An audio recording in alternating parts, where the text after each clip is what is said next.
Good morning and welcome to episode 42 of the Dang Shrine. How is everyone doing today? TLO, thank you for joining us. Yeah, no problem. Happy to be here. I know today is a big day. Obviously, we have the EU Challenger here within the next, 2 hours, right?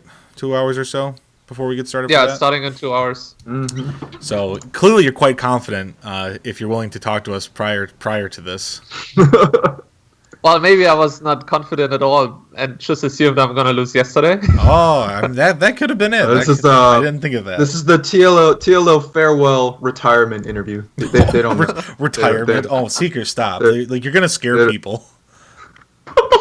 They're gonna be like, TLO, don't go, don't do it. Like it's not worth it. It's like front page. It's like front page Reddit. And I'm like, oh shit, what have I done? He just randomly decided like I'm just gonna break on this show. Like it's good enough. Like Yeah, whatever. it's fine. Like it's actually my farewell retirement interview. I just didn't know. time to retire. I was retired by Seeker. You've been put out. Whoa, hey, put out don't say that. Put out to pasture. I'm gonna have like a witch hunt after me. You know how many fans you have? Now Seeker will lose his job at TL. Like, you know how many fans are gonna come after me if I make you retire? God, we're gonna shudder. You bestowed it on yourself. We're gonna start being like almost like too much TL in here because like you got TL Seeker, right? And then I just ordered my Team Liquid flags to go behind me. Oh, nice. So we're just gonna have like a ton of Team Liquid stuff in here. Like the one other thing I have is like I have like my little Elevate flag up in the corner, but it'll be put to shame by the huge Team Liquid flag. I actually gotta get myself one of those as well. I don't have a TL flag yet. They're pretty dope. I went with the one with the USA one. So it's got the horse and then it's got the bars. I went with that one. So I thought that one was pretty dope. Excuse me. Okay, well let's kind of get started here. So, guys, thanks for joining us there. Appreciate anyone who's waking up early, and for our EU fans, like, holy shit, there's an episode that I can watch live. Like, oh my god, this is amazing. Thanks to our sponsors, Sloth Esports, who sponsor the show and make it possible. Thank you to those guys; they rock. They do a lot for us. Thank you for TLO for showing up. Thank you for Seeker for waking up early. Appreciate you too, man. And appreciate everyone who's joining us this morning. So let's jump in on we'll get to questions later because normally we start with that, but since there's more pressing things at hand here, let's talk about the bracket. So we had EU Challenger. I'm not going to say qualifiers because it's not a qualifier. It's its own tournament. It's not a qualifier. Yeah. It just happens to qualify people for another tournament, but it's not a qualifier. It's slightly confusing. Let's just call it a qualifier for the people who want clarity. Okay, so those people who want structure, right? Yes. So for yesterday's tournament, so you started off and you played Snoot, and you kind of bopped him, right? Like it was a 3-0, and they were pretty quick games. Like, yeah. Do you want to talk about that just a little bit? Like what was going on? Like is Snoot just kind of tilted right now, or? I mean, Snoot is having a bit of a rough time, and I think my CVC is very good at the moment. Well, so it's just a little bit of a case of him underperforming at the moment, me overperforming at the moment, and but it's like Snoot and I also take turns in beating each other. It's actually insane. If you go on Aligalog and search for Snoot and me, we are incredibly equal in score. Before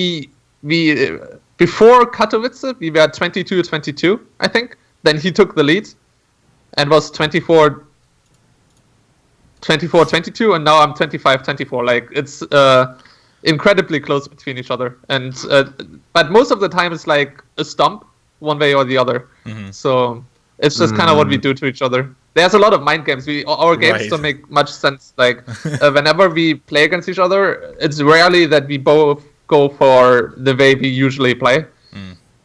Last time he completely cheesed me out, which is very unusual for Snoot. This time I was way more aggressive than I usually play. So it's very strange when you know each other very well. I feel like series can escalate very hard because there's going to be a lot of countering. Yeah, that makes a lot of sense. Obviously, like being teammates and stuff, and it's crazy that you guys go so even, basically, just taking games off each other and trading and stuff. But I mean, when you know someone so well and you've played with them for so long, I mean that's kind of what you have to do. You kind of just have to mind game them. But do you ever like overthink it? Where like, well, he'll probably think that I'll cheat, so I'll actually just play a macro game. Like, do you ever like overthink that? I mean, of course, yes, overthinking, but I feel like in StarCraft you just have to roll with what you decide. Like the worst Yeah. thing you can do in StarCraft most of the time is to take a middle path. In CVC especially, it's actually kind of ironic because against like something like a 13-12, playing pool first makes your defense almost harder than if you play hedge first, if you know what you're doing with your hedge first. So you can screw yourself like that by thinking you're playing safe, but that actually makes it harder than if you play normally and just believe in your ability to defend. So you just gotta play good styles and don't play too strange. Right. That makes a lot of sense. Okay, so you had 3-0'd Snoot, and then you played Drogo, and it was a 3-1, and then you moved on, and then you played a Laser, and you had actually lost 3-0. What was kind of going through your mind like during that set? So Eleza, he's extremely good in CVC, but I don't really like his style too much. He plays very aggressively, and I feel like in theory the way he plays is wrong, but it's a very it's Shots a very fired. good tournament style. The wrong No, style. like I don't mean it's bad. It's like a clash of philosophy, I guess. His style is very good in a tournament. It's worse in practice, I feel like, but that doesn't matter. Like, Right. In the end, it comes down to the tournaments. And I thought all three games, even though they looked very one-sided, were very close. And that's just kind of how CVC goes. If your opponent plays an aggressive build, and you lose like 2 drones too many, it suddenly looks like you got completely crushed. But if you would have like 14 instead of 12 drones after like an all-in, suddenly you'd be in an amazing spot. And it kind of happened to me 3 times in a row like that I had a really good defense, but it was like just almost not good enough. And then it snowballed from there. So it happens. CVC is a very fast matchup like that. So I'm not too worried about that. Yeah. It seems like, and it's kind of always been like that, ZVZ is always kind of a weird mirror matchup with how it gets played. So it's just, So I guess my question here would be like, so it's a ZV, so you know it's a ZVZ against a Laser, and you already know I don't like this guy's style. I don't like how aggressive he is. So what's your mindset going into that kind of thing? Do you tell yourself like I'm just going to stick to what I know, or I'm going to try to out mind game a Laser? Yeah. Well, so on 2 of the maps, I just went for the decision. Okay, I'm gonna play macro, but I'm gonna keep in mind his all-ins very, very strongly in my mind, and I'm gonna make sure that I have my checklist ready. And by what I mean with that is that if you have like the steps ready in your mind that you need to take once you identify as an all-in, it's much easier to follow those steps. Like if an all-in comes towards you and you don't expect it at all, it seems like time is moving very fast. It feels like you can't do anything. But if you already think, okay, there's a good chance he's going to do that, and if he does that, I need to move my queen there, I'm going to need to make a sim city there, I'm going to need to start links and move drones. If you have that mindset prepared, it's way easier to defend. So I kind of went for that.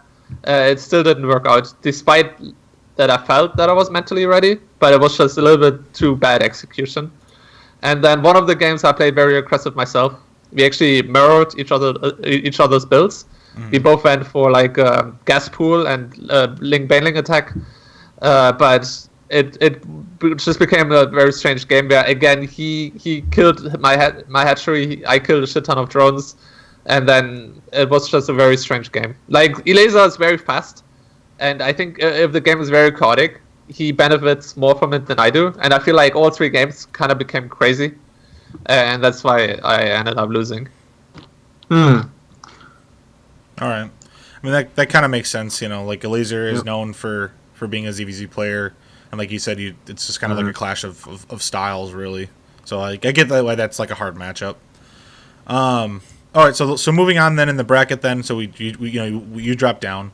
So today you're going to play Harstem, who will be the last Protoss available, and he kind of had a comeback. Like he lost right away to a Laser actually. But then he beat Optimus 2-0, he beat Bly 2-0, and then he beat Xanster 2-1. So like he's been he's taken out two pretty strong Zergs. Like Bly's pretty strong, Xanser's pretty strong, and then now he's going to be playing you. What is your mindset coming into this set? I feel pretty good about it. Obviously, it's not a given that I'm going to defeat Harstem, but I do feel like I'm slightly favored. And yeah, but I feel like because of the maps, I'm very favored. Yeah. Like as Protoss is having a very hard time on this map pool. I'm going to be very honest. Yeah. So Ain't that the truth? I don't feel too worried because of that, and because in the past days my CV I feel like I understand the matchup much better than I do in the past, or maybe it's just because I have way easier maps, so I have the delusion that I became a better player. But either way, like I'm quite happy about my CVP given the circumstances, so I think it should be fine. Harstem can be dangerous though because he can bust out some really crazy builds sometimes. Like usually he's a very standard player in practice, but he knows CVP is very hard at the moment for Protoss, so I'm a little bit scared that he's gonna do some crazy builds that I don't expect and gonna lose to that. But if I identify the game and how it goes, I think I have very good chances. Yeah, like I said, I would definitely say that you'd be favored. Not only just in general, like if it, even if it's not this map pool, I would favor you. But yeah, especially with the map pool, I think you're the heavy favorite to win. But yeah, Harstem's just not someone you can obviously like sleep on. Like it's just someone you still need, like you said, need to be careful for. He still has some good builds that could pull out. What do you think style he might choose to play today? Well, I don't really want to talk about that too much. Okay, fair enough. He might be watching. I feel like that's just gonna screw with my own mind if I make like some public statement. If he's watching and then I think what he thinks and what I think, then it overcomplicates stuff, Yeah, well, I tweeted at Harstem directly and told him to watch the interview, and Why is Seeker such a traitor? Like, why does he even work for Team Liquid? Jesus. I mean, he just wasted Harstem's time. Maybe he knew that I know, Maybe that was like mind gaming. No, I wanted Harstem to tune into Dank Shrine and waste time when he could have been practicing. There you go. He could have been practicing. What should have happened is Dara, you should have tweeted and be like, "Hey, watch my interview where I trash talk you." I'm gonna talk about what I'm gonna do to you, and then when it comes to the actual match, you either do it or don't do it. And then this is even bigger mind game. He thinks you're gonna do it, but then he realizes, wait, he thinks I'm gonna do it, so he's probably not gonna do it. But then you do actually do it, and then. Yeah, I feel like that's the kind of way that I'm gonna lose the match much more likely than if I just go with like a more simplified plan. We should stop talking about it. I'm a player that defeats himself a lot, so let's keep it simple. Okay, fair enough. Here's my question to you. Going into this match against Harstem, you said to yourself, I'm slightly favored here, and the map pool is very good for Zerg, right?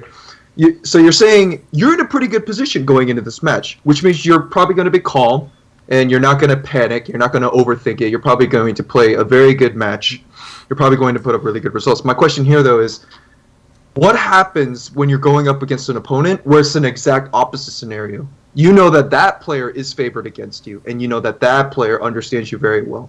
What's your mindset in that sort of situation? I feel like I don't mind anymore. Like in general, it's probably because I've been playing for so long now. I care a lot less about that kind of stuff. If you play against somebody, I feel like so I like playing against people that are relatively equal to me. I like being the underdog. The match that I have the most difficulty with is probably when I play against somebody I'm heavily favored against.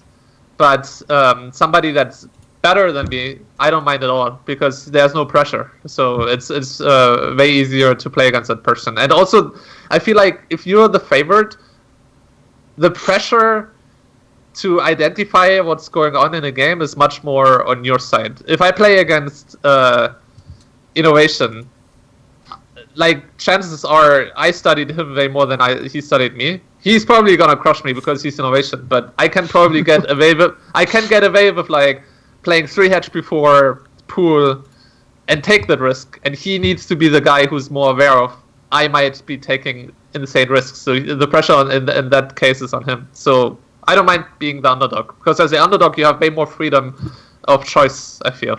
I like that. I agree with that opinion. I think when you're the underdog, you're more willing to take the risk to win. Yeah. So for our viewers watching out there, it's actually good to be the underdog. You have so much more freedom, and your opponent is the one that's kind of freaking out. It's like, oh my god, I'm better than this guy, which means I need to be on my feet at all times. I can't afford to lose to a guy I know I'm better than. Yeah. And then you're just like, nah, I got you. Just for the record, Harstem actually is watching, so hey, Kev. Hello, Kevin. We didn't say anything. All right. TLO, tell us, what are you going to do on map 1? What are you going to do on map What are you going to do on map Stop, 3? you're gonna make him nervous. You're gonna make him nervous. Let's talk about Hero Marie Nurchio. Okay. So Dario, who do you think is gonna win in that matchup? That one's very hard to tell. So first of all, I feel like everybody is a lot worse against Terran than they used to be in Europe, just because there's honestly not a whole lot of Terrans anymore. Yeah. So in that sense, I feel like every Terran has a little bit of an edge. Because we used to play like against 2-1-1 every day, every second match. But now there's actually so few Terrans that are performing on a high level that if you only play that many times against a certain build on a certain map, and because there's also more build order variants against, that can make it harder to beat Terran nowadays. And Hero Marine, I feel, has become way better again than he was just like 2 months ago. And Nurchio is way worse than he used to be at the moment. At least in CVC. I don't know. His CVT seems very scary, though. He beat you Thermal yesterday. Yeah. And in CVT, he plays his own style. So I guess the Terrans that play against him also have the same problem that I have against Terran, that they just don't play against that kind of stuff so much. But I think it's pretty 50-50. Yeah. Hero Marine has been playing really, really well as of late too. Like I've noticed that as well. And Nurchio, do you think his decline has happened since Austin? Because I feel like he played pretty well in Austin. But do you think he's been on like a little bit of a downslope since then? A little bit, at least CVC. I can't talk about the other matchups so much, but because I noticed he played Major there. Yeah, and he obviously beat Major, but I think it was a close set though, wasn't it? Wasn't it 3, or maybe it was 3-1? I don't quite remember, but yeah. I mean, Nurchio is still Nurchio. Like you can never count Nurchio. So, but I think given the situation, it's gonna be close. Could also be 3-0. Making predictions on StarCraft 2 is very hard. Every TL writer, every TL member knows that. Exactly. You had to go there. You had to go there. Oh man. Liquid Bets, man. Who runs Liquid Bets? This great guy, very hardworking guy. Is it your brother? Is it your brother still? What? He hasn't done crap in like over 10 years. Wow. It's all me now. Wow. No one even knows that I'm related to him. Okay, people say he's related to me now. What was your brother's idea in TL? Live to win. Yeah, I don't remember him. Yeah, exactly. He was super around during the Brood War days. He's not anymore. Got it. Okay, so getting back, it's crazy. It's actually crazy that TL is so old by now that you can have like one brother doing something like 10 years, and then the next brother is already doing something after him, like for how many years? Yeah, right. That's how it is. My brother joined TL. Got Men in Red status, then I joined TL, got Men in Red status, but I don't have a younger brother, so there's no one to take over. Yeah, well, you're gonna have to. When you have kids, you're gonna have to make a son. Yeah. I need to get to Secret procreating. Junior.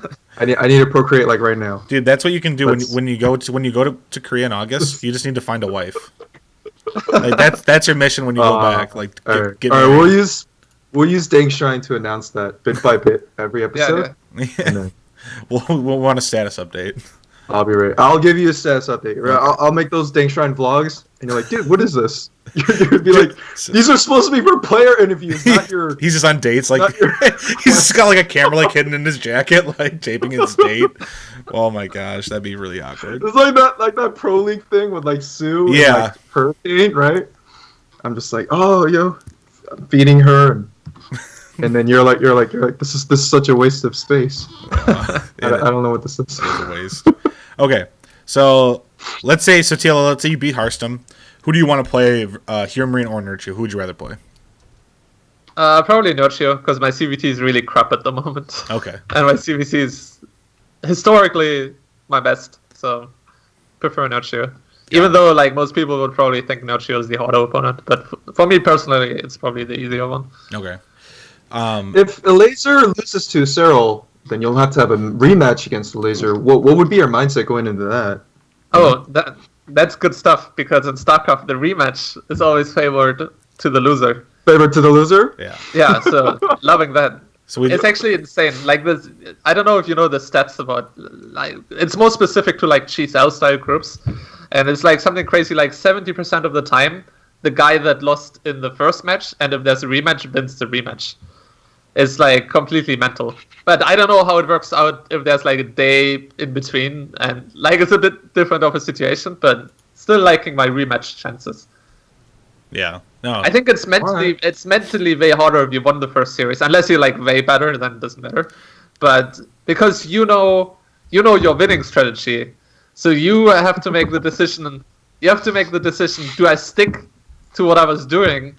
But then my opponent knows what he lost to, so he might change. Or do I change my strategy, but then I'm not playing my winning strategy anymore?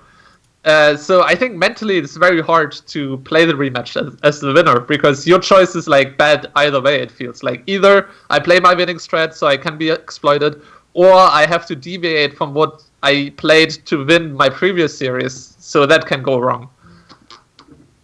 Right. Okay. Would you say it's a good thing that you lost to Laser then in the yeah, for sure. If there's a rematch, I'm happy about the way it turned out. Yeah, if there's a rematch. Then here's hoping for a Cyril victory, because I really want to see this Laser versus TLO rematch. Well, here's the thing: like he has the opportunity to play both of them regardless, because he'll still play either one in the losers, but then if he advances, he'll play either one in the winners. Yeah, that's true. That's true. I mean, I feel like there's less pressure on you though if you're playing the losers finals rather than the actual like the grand finals. You know. I feel like the best storyline here could be if Cyril loses to a Laser, and then you beat Cyril, and then you have to play a Laser in the finals. Like I feel like that's the finals. I feel like that's the best storyline, because not only is it like right. the redemption rematch, but it's also it's for all the money. You know, it's for first place. So I feel like that's the best storyline at least. What do you think of Cyril's ZVZ? I mean, Cyril is just insane. Like I'm not gonna lie. Like Cyril is complete god status at the moment in Europe. His only weakness is, and I don't think Cyril is watching. Like he doesn't have time for shit like this. Let's check.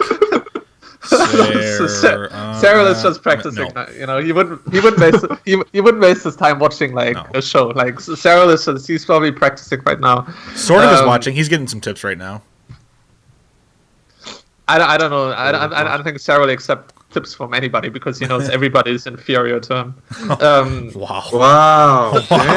Wow. So, won't even take advice from Solar or Dark or Biel. Especially Korean Zergs, you know. Especially them? Yeah, like European Zergs are very proud of their own Zergness, I think. Like obviously, yeah, like you have to agree that when it comes to the races, Korean Zerg and Korean Zerg and European Zerg are probably closest in skill level compared to Korean Terran, European Terran, and Korean Protoss and European Protoss. I feel, and I think the closest matchup is CVC when it comes to foreigner versus Korean. I think that's the matchup that the foreigners can win the most. Yeah. Yeah. In all honesty, a lot of people always think like Koreans are just like super favored when it comes to playing against foreigners, but a lot of people don't realize that a lot of those Korean players actually look at European players and their build orders and their play styles, and sometimes learn from them and then adapt it into their own style. You know. I think it definitely goes both ways. Like it's the main dominance from Koreans comes from Terrans. I think like it's just that Korean Terrans are so much better than foreign Terrans, and then you have that amplifying effect that we don't have a whole lot of Terrans outside of Korea. So first of all, we don't play the matchup a whole lot, and then Korean Terrans are also the best, I would say the best race in Korea. So it's very hard for foreigners to beat Koreans, like even harder than it is just on paper because of that constellation, I think. So, Taylor, let me ask you a question. Let's say you played a best of 11, right? Best of 11 against two Korean Terrans. Your first match, you went against, let's say Keen. You went against Keen. In your second best of 11 match, you went against Innovation. What do you think like the score would be there? Why a best of 11? All right, whatever. Best of 7. I just want a lot of games. Best of 69. Yeah. Okay. So best of 69. Let's say best of 69. One game. Yeah, let's just say best of 9. That's easiest mathematically for me to. Okay, all right. Best of 9. You normally never see a best of 9, but okay. Whatever. So I think against Keen, if I prepare well, if let's say I know this is happening and I can practice a lot of CVT beforehand, I feel like Keen is somebody I could beat. It'll be hard, like he's favored, but it could go either way. Like it could go 4-2 in either direction, I think. But Innovation, I feel completely hopeless from my current perspective. like against Innovation, if it's the best of 9, I feel like maybe I can take one map. Well, maybe one map. What happened to that underdog mindset you were talking about earlier? Well, that underdog mindset can only carry you so far, you know.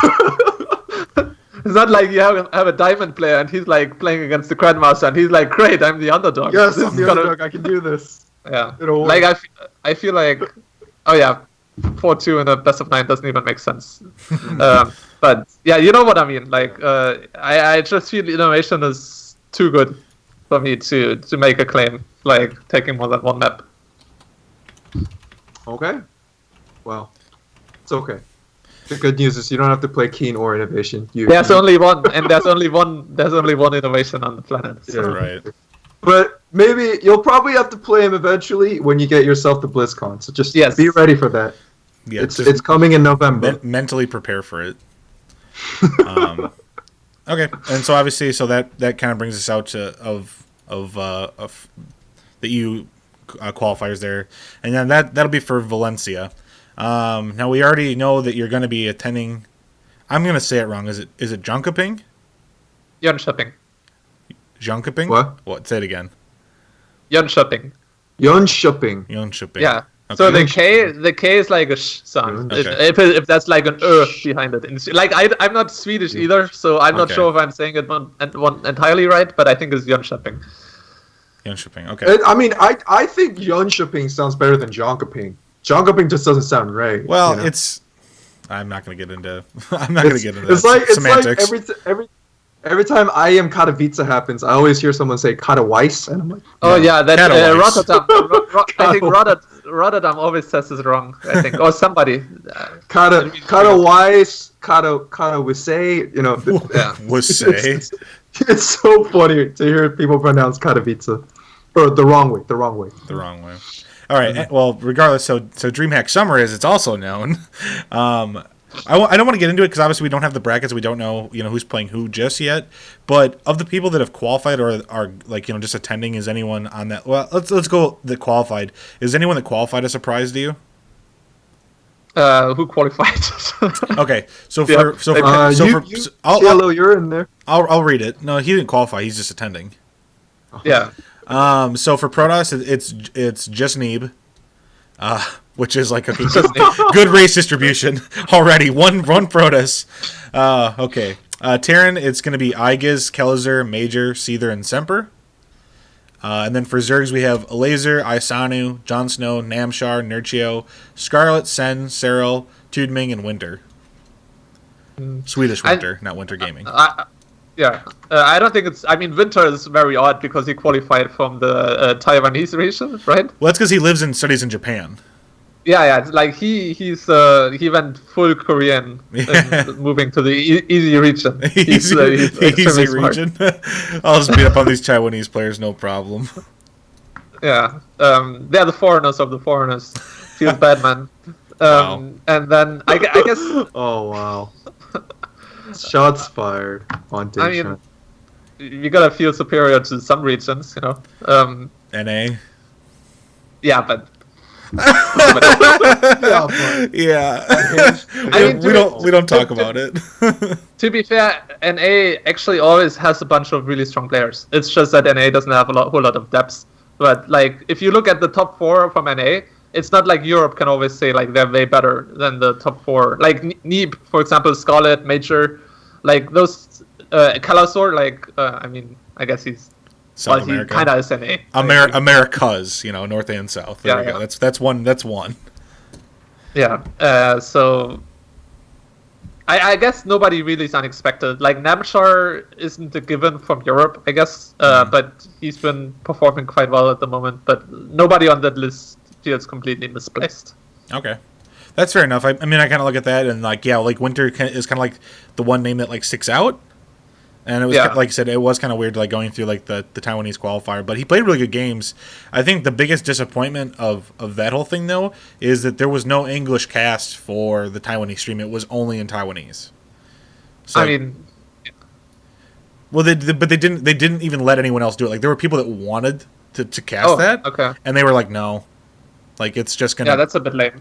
So it's kind of like, well, that kind of sucks. Like I get like the Chinese qualifiers and stuff because like of the server issues and stuff like that. Like that's a little bit different. But like with Taiwan, like there was plenty of people that wanted to do it, and they're just like, no, it's like VSL. It's like, we just don't need an English cast. Like it's fine. So kind of a bummer. Yeah. But anyway, but yeah, like I said, like just like I was saying, I kind of agree. Like he's literally the only kind of one name that really sticks out, I guess. It's like the odd one in that, and then obviously there's a ton of notable players going yourself, So they're definitely going to be good games, obviously. Yeah, I mean most of the European players are just going. It's very easy to go to Europe, European events for us. Yeah. Very cheap travel and all that. Yeah. All right. Well, let's transition here a little bit. Let's go into some of the questions that we had gotten for Mr. TLO here. So I'm gonna pop those up.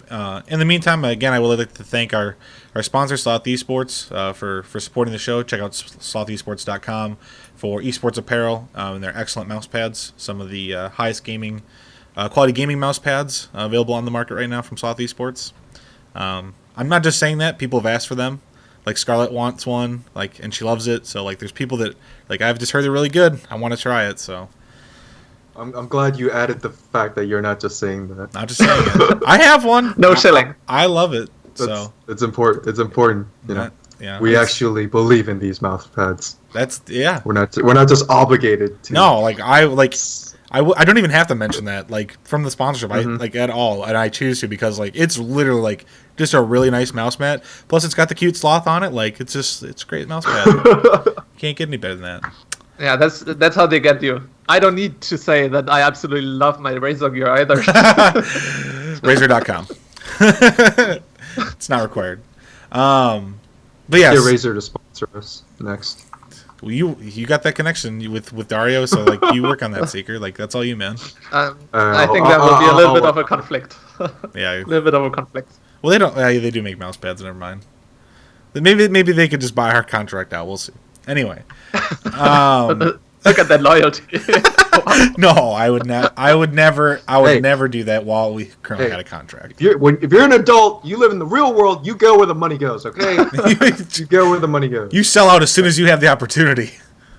TLO, I'm sure if some other team offered you a $1 million contract a year, you'd say goodbye to Team Liquid. Yeah, there would be no loyalty there. No, that wouldn't be. $1 million would be no loyalty. Well, yeah. Well, okay. You have to be entirely honest. Victor is not gonna play me. I could even say, okay, but TL gets 200K of that. I don't care. Yeah. They'd be happy. They'd be happy to lose me. Right. Yeah. and I can just be on. I can come back. I just go out to that team for 2 years, make 2 million, come back to TL where the passion is. Yeah, man. Oh, there's the loyalty. I like it. Yeah. That other team is you just make as much money as you can and then come back to TL. Yes. It's a difference between, I'm in love with Team Liquid, but I'll still prostitute myself for another team. Okay, I like it. I'm doing it out of love. I'm doing it out of love. We'll tell all our Liquid players, Mana, Snoot, Euthermal, and you. We'll tell them all to just go to that other team, get a bunch of money, come back after 2 years. Yeah, it'll work. Easy peasy, man. Easy peasy. Oh yeah. But I'm anyway, sure I could convince Nazgul to go with it. yeah. But anyway, so thank you to those guys who support us. Thank you for everyone who's watching. We appreciate you guys being here. Now this show's once a week, sometimes more. Like we did 3 episodes this week. So if you're liking the content, hit that follow button. It helps us. We appreciate it. Any donations right now are going towards me and Seeker going to DreamHack Montreal. It's the fees to get us both there for plane tickets and housing. It is rather expensive to fly. It's about $500 for the both of us, and then obviously lodging and everything else. We do have like goals to get there, like different like checkpoints. So at 500, I'm gonna torture myself with a hot wing eating challenge, like Penguin and Warren did, where Warren actually just puked because the wings were so hot. So I'm gonna subject myself to that if we get there. At 750, I'll shave my head on stream. And then if we get to our stretch goal of 2,000, I've said that I will get a Probius tattoo on my ass, and I will also stream that. So if you would like to see, I don't know how you'd want to see that, I guess, but if you think it would be hilarious to have done to me, yeah, that's what those are going to. And then we also are affiliates. If you look at the bottom of the top donors list, you will see that we do have a Bit Boss, so feel free to donate through bits as well. And that's the last time I will mention anything regarding donations and or money. So thanks. Okay, going into questions here. Let's check the Discord first. What does TLO think of himself being seen as a creative player? And does he feel over pursued by that to make creative builds?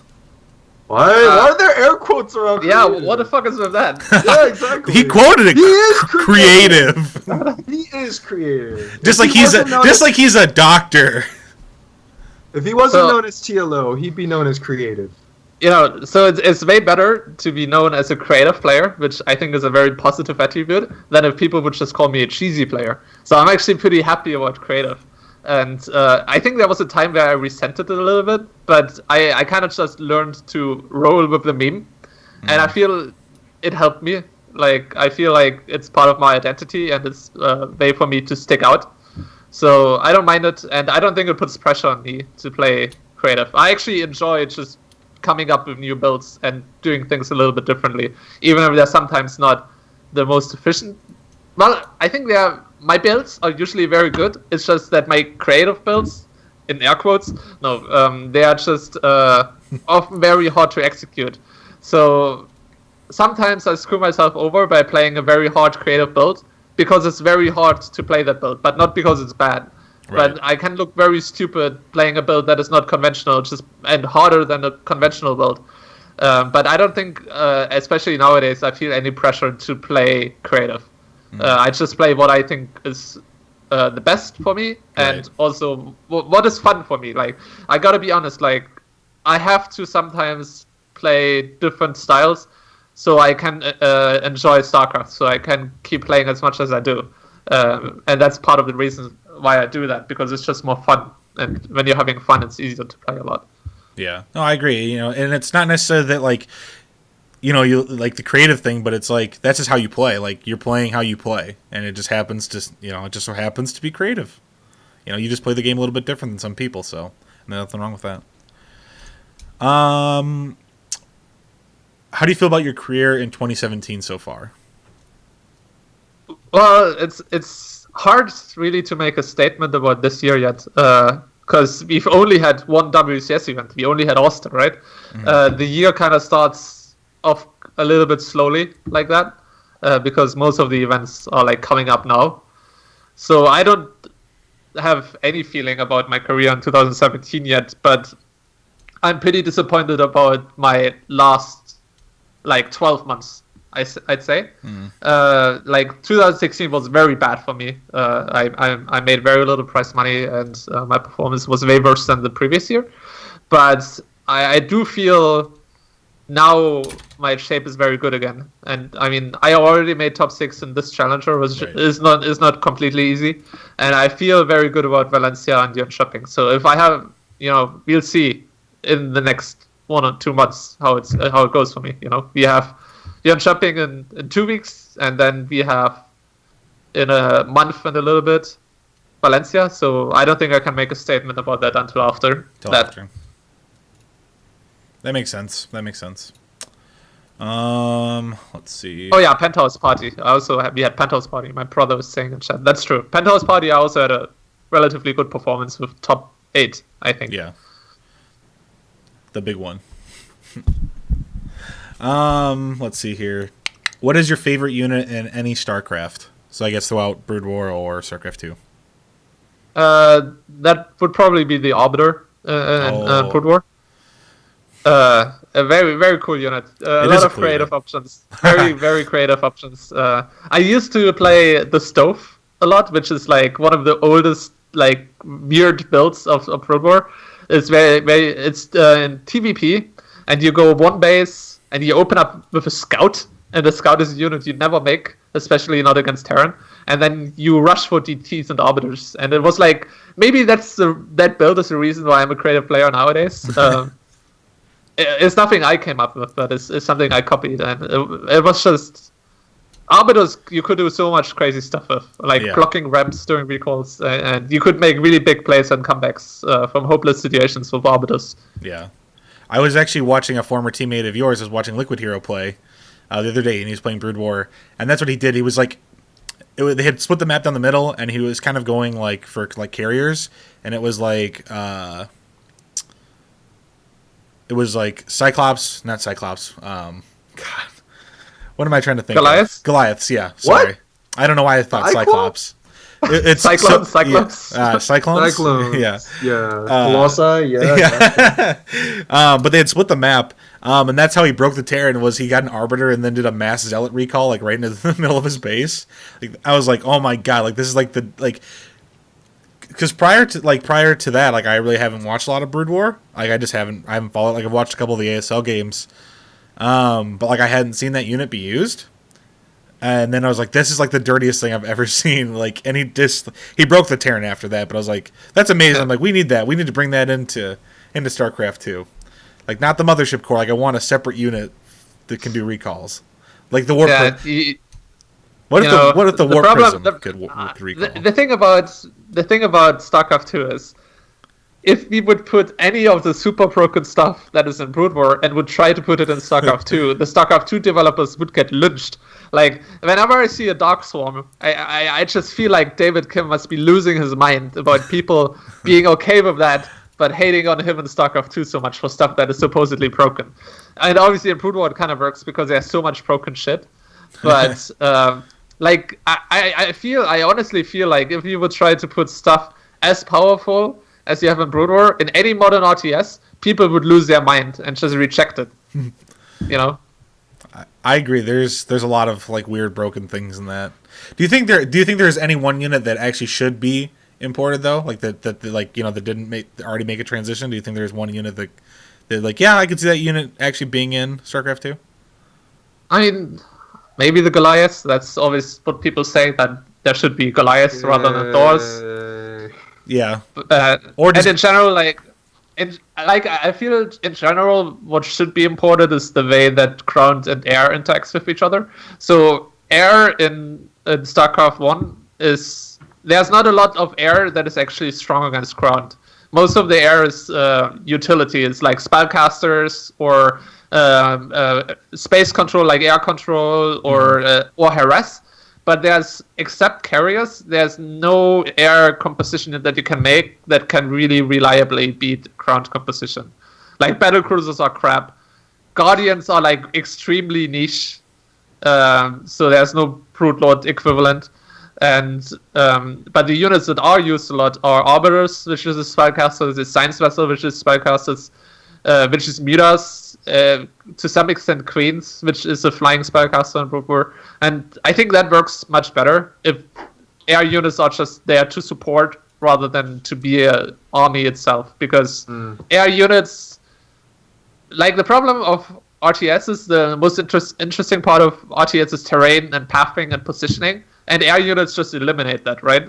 So I feel that is the biggest thing that StarCraft 2 could learn from Brood War, to just make air different, more of a support role rather than an army role. All right, I mean that makes sense. I think like you're saying, like Mass Muta wouldn't like work, or like Mass Void Ray wouldn't work the way it does like Maybe mass void rate doesn't really work as well as it used to, like in Wings. But I get what you're saying. Yeah. Okay. Let's see. What is your favorite televised match? So I guess what's your favorite match that's ever been televised?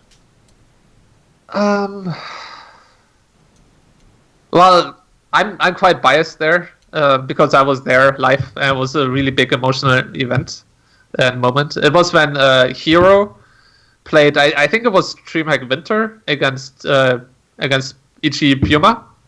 It was Hero always was an insanely emotional player, and he was always very upset when he didn't perform well, and that was kind of like his biggest win at DreamHack Winter.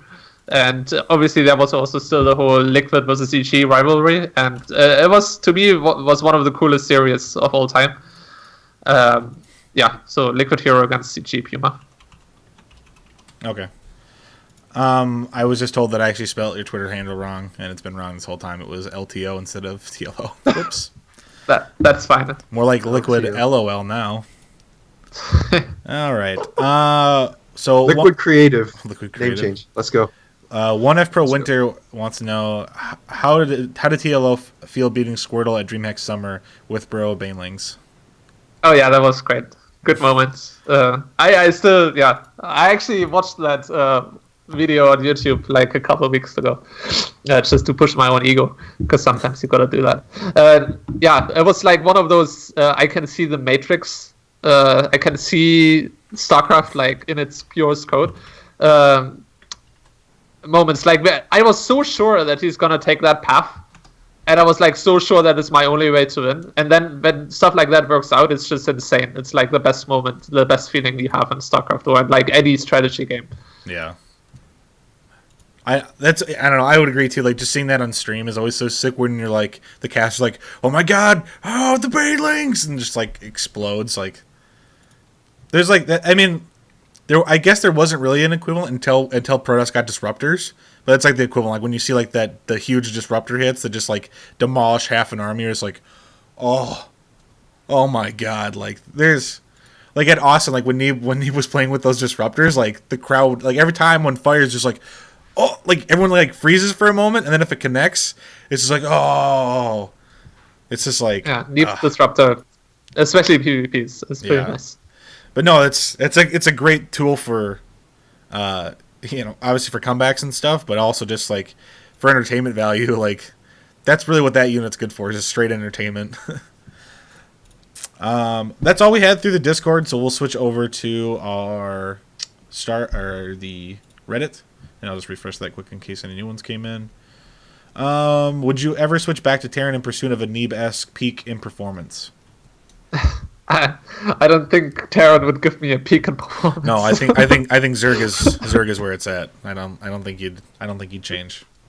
I actually off-raced a little bit of Terran in the morning today, and I want to start doing that as warm-up in the morning because I think it's pretty fun, and I also want to show that Terran Europeans are whining bitches, and that even I can beat Zergs as Terran. But hey, do that, go for it, right? Yeah. So you used to do that, right? You used to play Terran against Zergs, I think. I think for a while. Yeah, there was a while where I was race picking. Right? It was a pretty brief period where I was race picking, I think. Mm-hmm. I think when wasn't it still when I was random, but was a Zerg, I just picked Terran. I think maybe I did that. I think you played Zerg, but whenever it came playing against Zerg, you didn't like ZVZ, so you chose Terran, something like that. Yeah, it could be. It's a while ago, but something like that for sure. Yeah, a CVT is very fun. How do you not remember it? It was you who did it. There are so many things I don't remember, honestly. Like so many times, people ask me like, "Oh, that series was so sick," and I'm like, I don't know. Which one? Like I don't remember. There are many things that TLO has just kind of repressed in his memory. Not only that, but like obviously, like you've been playing for so long, it's like I don't remember every set. Like I've played that person a lot. Like you'd have to be more specific. Or show me the replay. It just plans together, and sometimes I also have games that I don't remember right away after. Like sometimes I get into the StarCraft trance where I just play completely subconsciously. Yeah, so that sometimes happens, and then like people ask me like an hour later what happened in that series, and I'm like, which maps do you play? And I'm like, I don't know. You're getting out there for the winners, and you're like, what happened in game one? You're like, I don't remember game one. Like, did I win? Like, I don't. No, it happened. It happened to me before. Let's see. Best way for Zergs to deal with 2 medevac bio drop. I always lose my third. I love playing upgraded lings with infestors. Any way to do it? So the 2-1-1, I guess. Yeah. So the most important thing is to learn the timing when it hits in your skill bracket. Like on pro level, it's usually, depending on map, between 4:30 and 5 minutes that it happens. And you need to find out that Terran is doing that. And if you do, you can drone actually unreasonable amounts. You can go up to like 50 drones without like making any units. But right before 4:30 or 5 minutes, or like however you identify when it usually hits for you, you should start hammering down zerglings. And you only make queens and zerglings. And don't even make banelings. And then the important thing is you need your queens like directly engaging the marines. And you want your queens targeting marines, not the medivacs. Medivacs are risky because a medivac can always micro back and then that damage is just nothing. But queens actually deal a lot of damage against marines. So you want your queens tanking, and as soon as the queens are engaged, then you come in with a circling flank. And then marines are actually not that scary. And never chase off creep. Just if they stim and run off creep, unless you have like overwhelming unit count and already have the surround, don't chase. Just go back and try to spread creep wherever the marines are not, because that's the way for you to keep developing the creep, even if Terran is attacking you. And that's it, basically. Just queens and links, and making sure you know how long you can drone. Bam, I like it.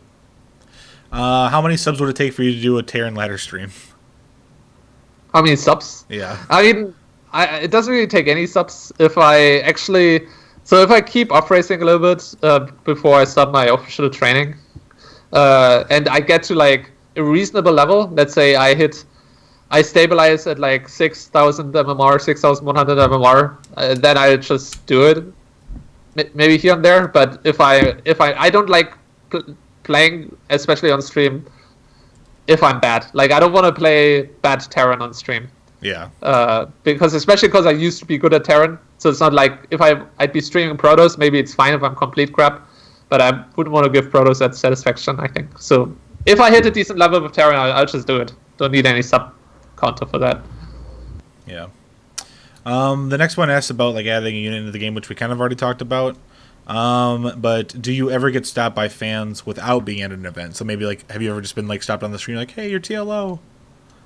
I mean, it happened more in the past. It sounds kind of depressing, but it's just how it is. But yeah, it happened to me quite regularly that people just, like every couple of months, would see me on the subway or something, and they would see me. Actually, I've run into fans a lot at airports. I don't know why that is. If people just see me in the context of an airport and they identify me more easily than in normal public, I don't know. But I've met fans a lot at airports, even when I was just going on a holiday or visiting friends or something. Well, but it has happened. I'm sure sometimes they're like, God, that guy looks like TLO, but it's probably not. Like, I'm sure that happens too, where it's like, it's not. Or, yeah, for sure. Or whatever. You learn to identify that look, actually, where you see that person, he's looking at you like, and you think like, I think he knows me, and then a lot of times it turns out that person actually says something. Right. Maybe, I don't know, maybe nowadays they're just like, there goes TLO, like, like they know who you are, they're just like, I mean, to be fair, like I feel like StarCraft fans, like we become older, right? There's not so many new young fans, and I feel like the older person, the less likely they're gonna go full fanboy mode, and like they're gonna just think, well, there's TLO, like why would I say hi? Like, I feel like the older person is, the less likely they are to just like say hi to somebody that they know kind of from stream. Yeah. Let's see. How often do people address you by your name and not an acronym? I feel like more and more people say Dario, and even within the scene than TLO. Yeah. But I mean, obviously, everybody in private calls me Dario. Like, nobody calls me TLO in private. Right. Did anyone call you the little one? Like, almost nobody uses the little one at all anymore. Like, it's just TLO. Yeah. Just TLO. I think there's many people who don't even know what TLO stands for. Probably, that's what I was thinking Yeah. too, right? People don't realize TLO stands for the little one. That's like a It's just that's like a oh, lost it's in translation thing. yeah.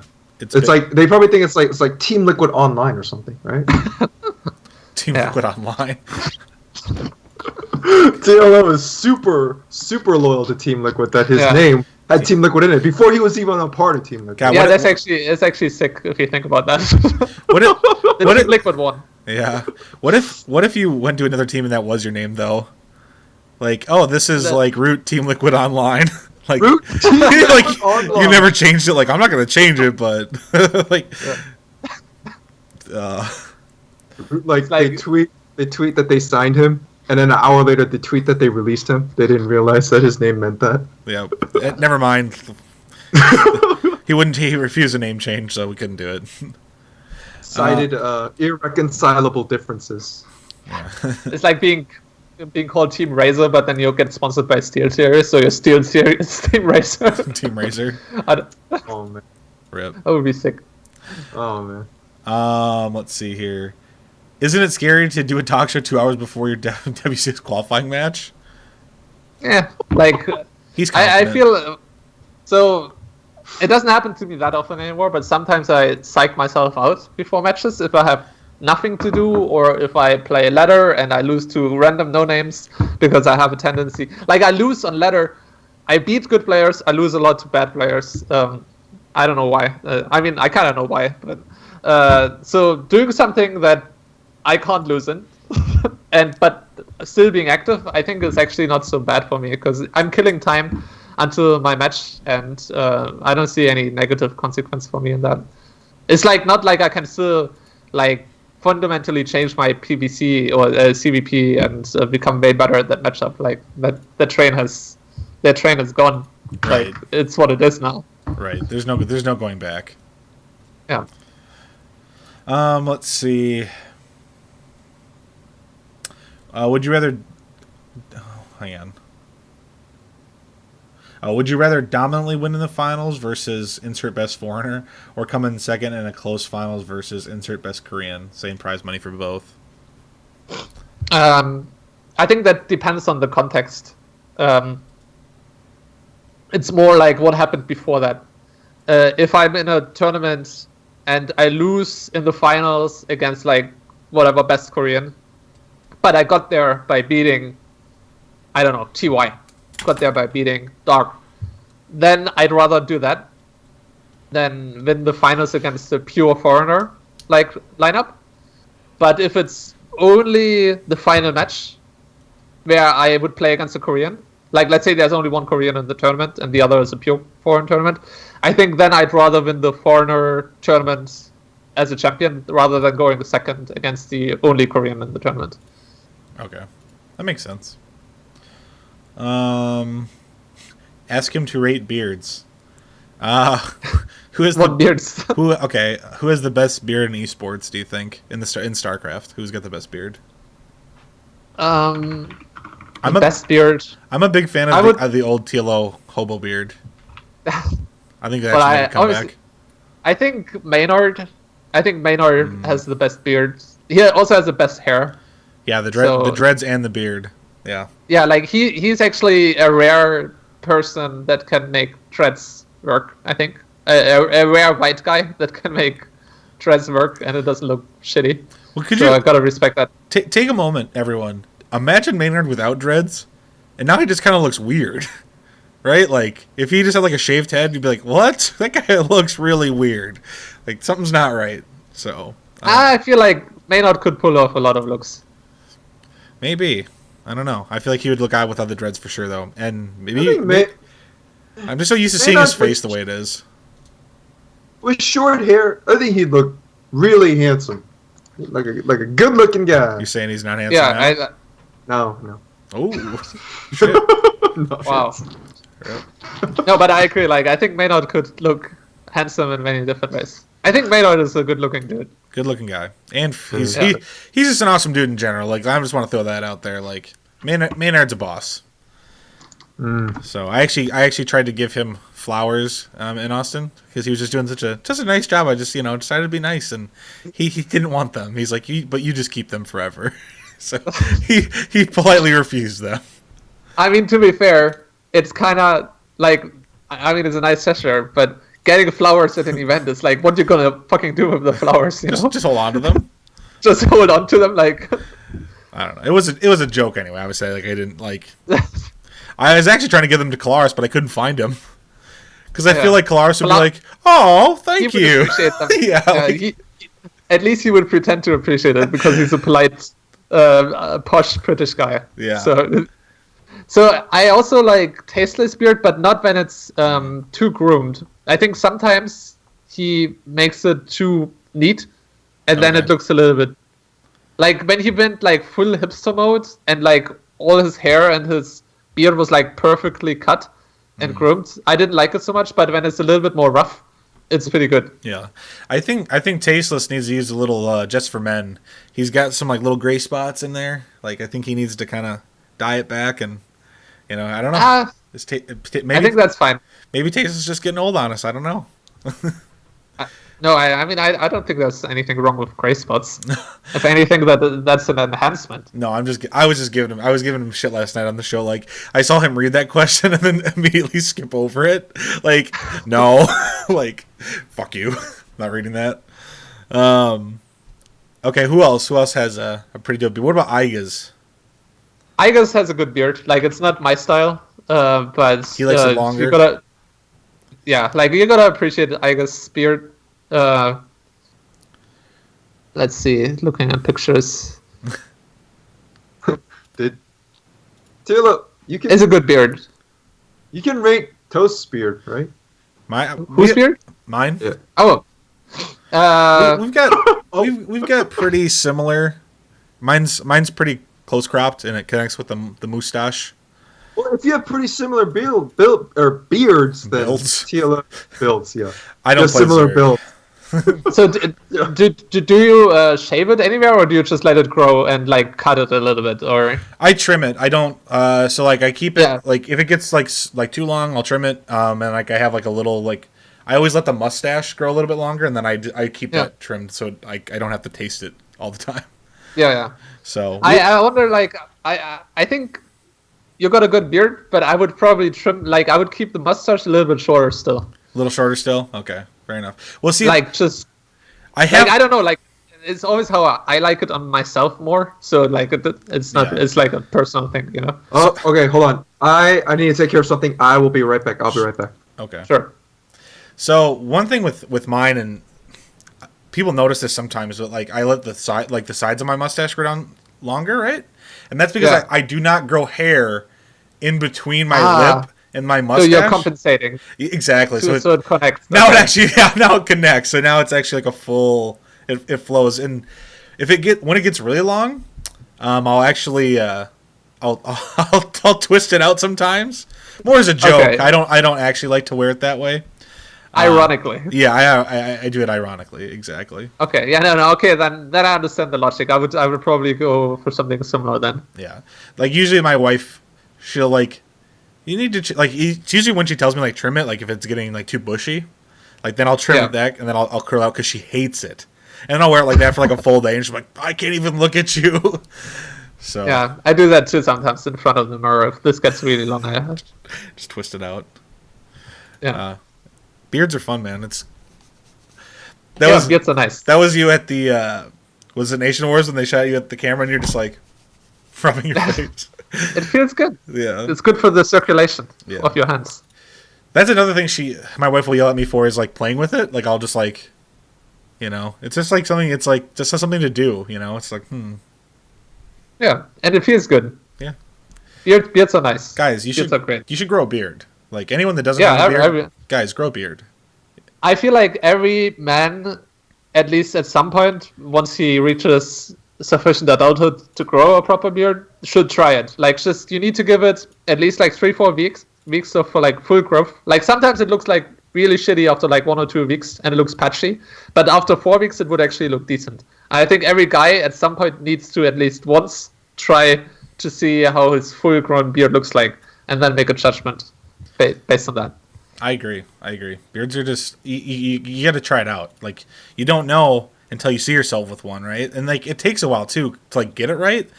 So like I used to wear like just the bottom. I didn't have a mustache, and I used to just grow out the bottom.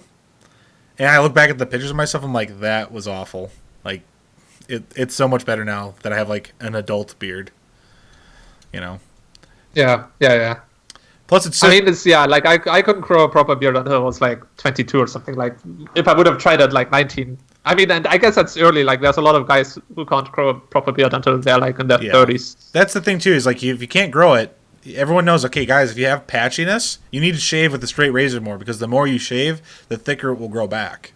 So just shave. Is that actually true? I thought that's just a myth. I'm not sure if that's actually true. I maybe I don't know. Okay, I don't actually know if that's fact. But I did that, and because like I said, because I used to only be able to grow it here, right? And it wasn't until like I started shaving a lot that I noticed that like this grew in. I think so. I think the reason why that myth exists is like the more you shave, the more your beard grows, is because you become older. You already.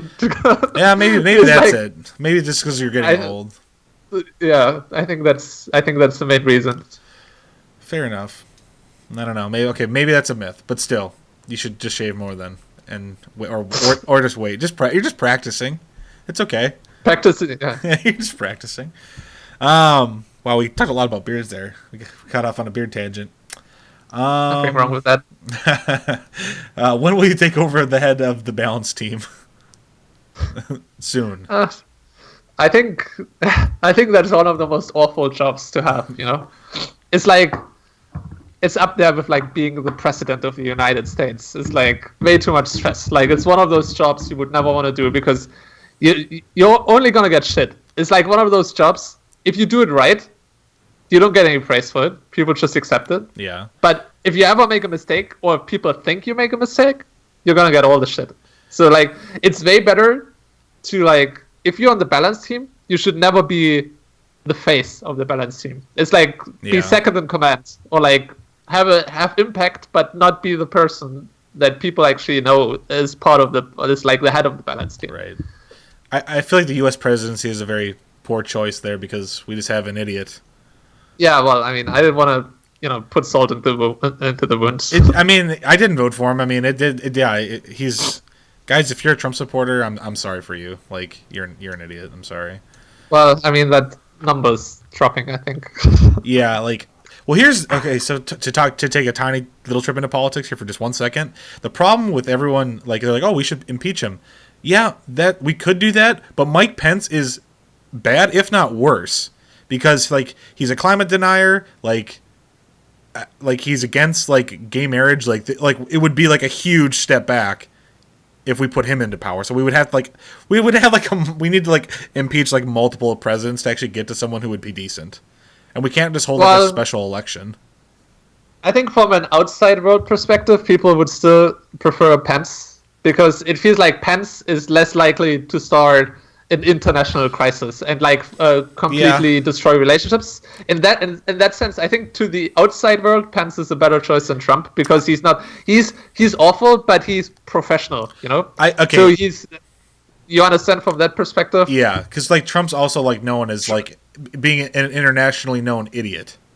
Like that's not, and like Pence is just less likely to like take a shit on the table, like take a shit on the table, or like dissolve NATO.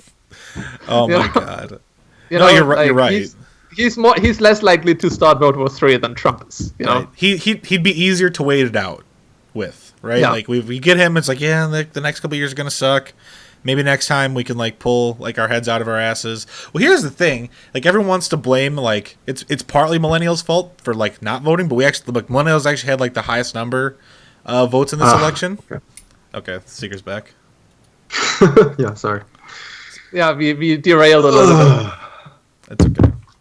It's okay. I know I'm the glue that holds this whole thing together. I'm sorry. Yeah, like you're gone like 10 minutes, and we're talking about Donald Trump and Mike Pence. I'm sorry. Toast can't really do this without me. I know that. It was my mistake. Yeah. Get us back to StarCraft, please. Please. Where is this overlay? What the hell? I had to cut out a new box for TLO, and now I can't find that. Whatever, I'll just make a new one. Doesn't matter. Carry on. Carry on. TLO and I are in the same box now. I don't know where. I don't know what happened to the other one, but whatever. I'll just make a new one. At Liquid TLO and. Anyway, how did the conversation go to Donald Trump? I don't know. Like I accidentally somehow kind of brought up a precedent. He referenced him in like we were talking about the balance team, and then he's like, if you're going to be the head of something, and then the made reference to Trump. So then we. Well, I didn't like you went to Trump. I just. He said something about the U.S. presidency, and then I said Trump, and then we started talking about politics. It's your fault. It's not my fault.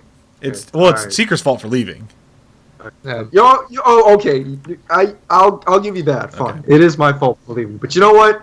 Shit happens, and you just gotta do it. That's okay. Okay. Last question from the Reddit thread is, how's Higgins? Is he doing fine? Oh yeah, he's doing quite well. I mean he's always doing well actually, except yesterday because I accidentally kicked him in the balls. Oh. But it wasn't so bad. Like he Poor was, guy. Like he was lying under my table, and he actually learned not to do that most of the time. But like for some reason he was there, and I stretched out my foot, and I heard it squeak, and it's Higgins. But then I gave him a nice treat, and then I gave him some cuddles, and then he was just being dramatic, really. Oh, he was overcompensating. He was like, "Oh yeah, it really hurt." Yeah. Secret, did you ask who Higgins was? Yeah, is that like a dog or something? That's TLO's dog. Yeah. TLO's dog. You've never seen it? It's like technically the dog of my best friend, and we live together. But I've known him since he's been a puppy. So he's your dog. And I take care of him as well. So you're the co-owner. I'm the co-owner. Yeah. Co-owner, right? Yeah. Yeah. Am I a co-owner of Dink? I'm pretty much a co-owner of Dink. I wouldn't say you're a co-owner. You're a member of the team, but you're not co-founder. Co-founder. But he wasn't a founder. CEO. Like I would say, you're like the VP of our StarCraft division. That can be your active title, VP of StarCraft operations for Dank Shrine. That is you just low. got demoted. I have very high ambitions. That is not where I wanted to be. Well, I'm sorry. There's only one CEO and owner, and that's me. If Seeker doesn't see perspective, in this company, he's gonna quit. I've told him, like, I've got another friend that can speak Korean. Like, if he feels like he's being unappreciated, then he could take his talents elsewhere. No, I love Seeker. This is a very, very cutthroat politics here. The feeling is mutual. Toast. For now. For now. This relationship works for now. Okay. Let's open it up for chat questions, maybe for like the next, 5 minutes, and then we'll let TLO go so he can actually get some practice stuff in and not psych gotta himself prep out. for your WCS match, and if you need a practice partner, don't ask any of us. Like, don't ask Seeker. You can hook me up with Koreans. That's true. I can. Who do you want? Let me go look at my Skype call. I'm telling you right now, Dank Shrine was the greatest thing that ever happened to me. Yeah, for his contact list. I have so many Korean players on Skype now. Like, it's ridiculous. Or on Kakao Talk. Nice. I'm just like, or on Kakao Talk, on Skype. Like all these players, I didn't think I'd ever get a chance to actually talk to them. Oops. I talk to them now. They know me. They respect me. It's awesome. I can set them up on dates. They can set me up on dates. Hook each other up. And then when we go to Korea, we're gonna drink. Toast is gonna be there. I'm gonna be there. We're gonna go to their houses. We're gonna have a Korean barbecue party. We're gonna stream that. It's gonna be amazing. Who do you want? Just actually, give me a name, and I'll hook you up. I don't think it's good for your confidence right before your match. That's more like a long-term kind of thing. You gotta practice with the Koreans for most of the time, and then a couple days before your match, you start playing against Americans. Start playing against Americans. Yeah, you gotta get your confidence level up. So yeah, you can play someone like a Jon Snow or a Game Time, and you just roll over them real quick, and you're like, all right, yeah, I'm feeling pretty good. Jon Snow has improved a lot though, so he is good. He's getting up there. Yeah, we actually interviewed him last time. He was our last guest. So yep, he's a good dude. Mm-hmm. Well, while chat is kind of catching up here and is going to ask Hill some questions, I don't know who we have on next week for Wednesday just yet, but I do know next Saturday we're going to have Optimus on. So a nice, that's cool. A nice not Norwegian. Wow, a nice Dutch Terran player. Americans. Optimus, nice. Oh, I wish he had joined Prime. Yeah, that would have been amazing. Optimus Prime. Wrong timeline. Yeah. Well, that's like I wish Patience would have joined IM. That way he would have been Impatience. Yeah. There would have been so many better jokes. There's so many players like we wish they had been in these like specific teams just because their name works out so well. Yeah. Like Dust Bunny was a great idea. Like while that lasted. Dust Bunny was amazing. Yeah. Dust Bunny was so good. Sometimes it works out. Sometimes it works. Yeah. Would you rather visit? I've always wanted a player to join Team Liquid, and I've always wanted his ID to be Liquid aided assets, and then when he joined Team Liquid, he'd be liquidated assets. Assets. Yeah. I think we gotta set that up. MVP could have joined MVP. That would also have been very good. MVP. Yeah, I agree. That was too much MVP. Oh, what team was it? Was it IM or was it MVP who was sponsored by like Maru Chicken, like Chicken Maru? Yeah. So they should have gotten Maru. So it's Maru. Chicken Maru. Chicken Maru, MVP Maru. Yep. That would have been a good one. Dude, Jin-Air, I don't know if you know this, I don't know if our foreign viewers know this, Korean viewers know this, but Jin-Air is sponsored by this company called like Short Height Mail, like that's the name of the company. Short Height Mail. Every time I see that on Maru's jacket, I just crack up because Maru's known for being a short. So what did he do? What does that company do? Yeah, is it like their mail service? Is it like a UPS type of thing? I don't know. I really don't. Maybe now is the best time as any to Google what's the Short Height Mail. That's exactly what the company's called. I think it's a clothing company. Is it mail like MALE? It is. Yeah. Okay, I thought it was mail as in like deliver the mail. Yeah. So the Korean name is literally 키 작은 남자, 키 height, 작은 small, 남자 male, right? Short, short, or 키 작은 short, exactly. They make midget clothes, like.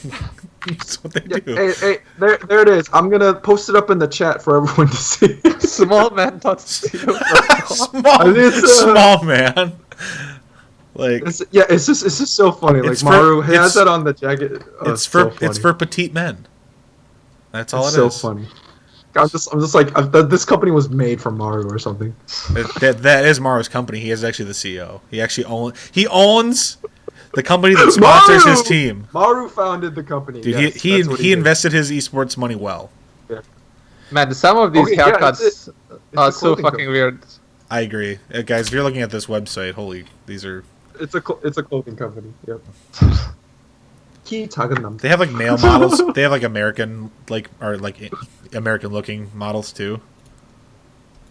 It's always so funny when you see like the foreign models because they still look very different than you would display them in, or like they look so typical, like they try to make them look so American sometimes. Yeah. What was the deal? There was that one commercial, because when we watch GSL, like they play like the Korean commercials, right? And there was one for like pens, and it was like a German guy, and it was like he was like drawing, and it was like an advertisement for like this pen company. It's like, that doesn't make me want to buy a pen. Like, I'm just wondering, like, what the hell was this commercial? Like, what was the point of this? Like, it's like... I think it's lost in translation. Super obscure. A lot of stuff is lost in translation and culture. I agree. I hear that. I agree. I hear that. TLO, would you rather go to Mars or the moon? That's a really random question. Well, probably the like. I would say if either let's say like current technology level, I would much rather go to the moon because that wouldn't take forever. Like I could do that, and like I could just continue living my life. Going to Mars would take forever, and then I'd probably have to stay there for a long time. So like I'd basically have to give up my life here. Yeah. For either forever or a very, very, very long time. The moon I could visit and be back here like within a reasonable time frame, and I'd still be in space, and I could still like stand on the moon, which is Cool. fucking awesome. Like how many people were on the moon? Still not that many. No. And so I go for the moon because it's just so much more convenient than going to Mars.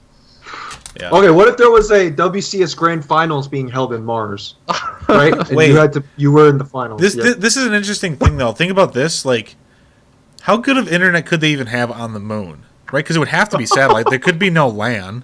It's not like you can mean, run like, a wire like to the moon. A really long like, wire. let's- Well, I mean, down to Earth. it doesn't matter if it's a wire. You're just limited by the speed of light. So like you can't like that's actually a sad thing to think about. No matter how good our internet will get, like, and even if you colonize Mars or the moon, those people will never be able to game with people on Earth Oh in man. the future because the ping is just too shit. Yeah. Like we would need to come up with faster than light information exchange. The- So with guys, our current understanding of physics, we can never play with people on the moon. Alright, these are the answer my conversations and the things we need to be thinking about now for when that happens. That's true. It's what we need to be thinking about now because the world is ever changing, and we are going to have to land on Mars and start our life there, right? So TLO, there's a WCS Grand Finals on Mars. You're in the finals. I don't care who your opponent is. Let's say a laser, right? It's a So Martian. you versus a laser. Grand Finals on Mars. You have to go. What do you do? I mean, it's a pretty bizarre scenario, isn't it?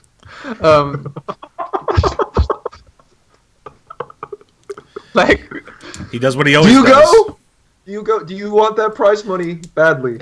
It's like I mean- it takes like 3 years to get to Mars. It's like 3 or 5 years to get to Mars. So Yeah. like you'd have to plan that It's out like- pretty well. yeah, let's like say- so. alright, I let's say rather, the moon. so while Let's all say- those on the moon, yeah, sure, no problem. Let's just say the moon. The Mars is a little too far away. It's a little bit too Mars far. is Like, too much into the like future. Elasa can go. He's out of the competition. competition You're okay with him Yeah. going. That's fine. A laser can go. Alright. If it's on the moon, you'll go. If it's on the moon, Yeah, on Okay. the moon, of course. That only takes like a week. That's fine. Like, Alright. we'll get you up there in like a couple days. Yeah, and I get astronaut training and everything. Alright, so. I'll talk to Nazgul and see what the budget is. If we Yeah. can send you to the I wonder how it would feel to play in SpaceX zero rockets. G, or like in microgravity. Like, it would. I don't know if it would feel different at all. I think you would need a weighted mouse because your mouse would feel too light. Why would it? I mean, because the main thing is the friction of your mouse pad. So like, I don't know if it would be so bad. Like, and I don't mind the light mouse. Would probably be nice. I'd probably not get RSI on the moon.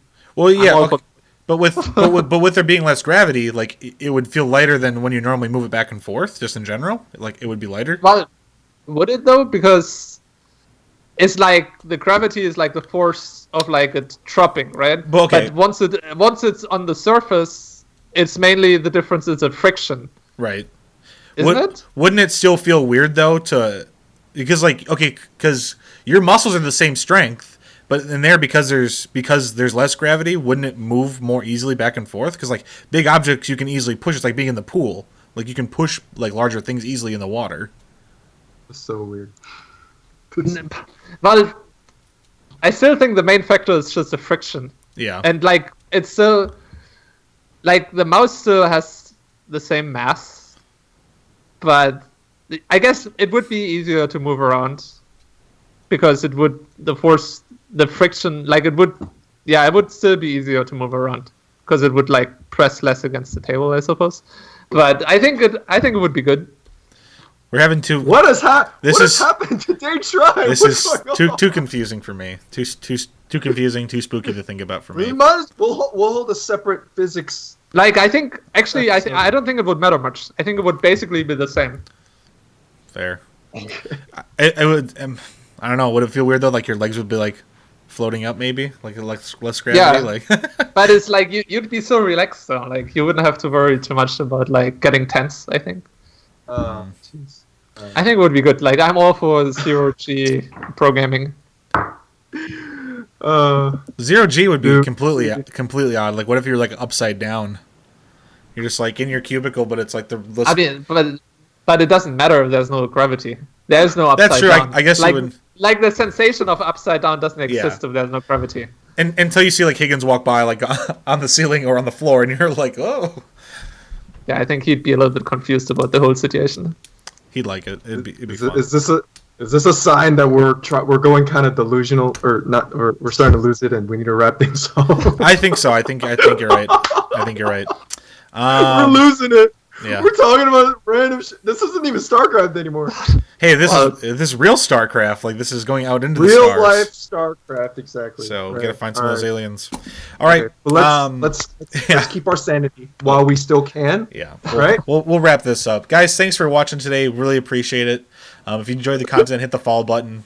Any support really does help, and we appreciate that very much.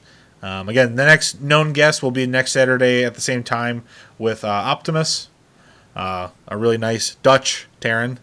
So looking forward to having him on the show. TLO, thank you very much for coming on. Any shout-outs that you would like to give? Sure. Big shout out to Harstem because he's going to need all the luck in the upcoming match.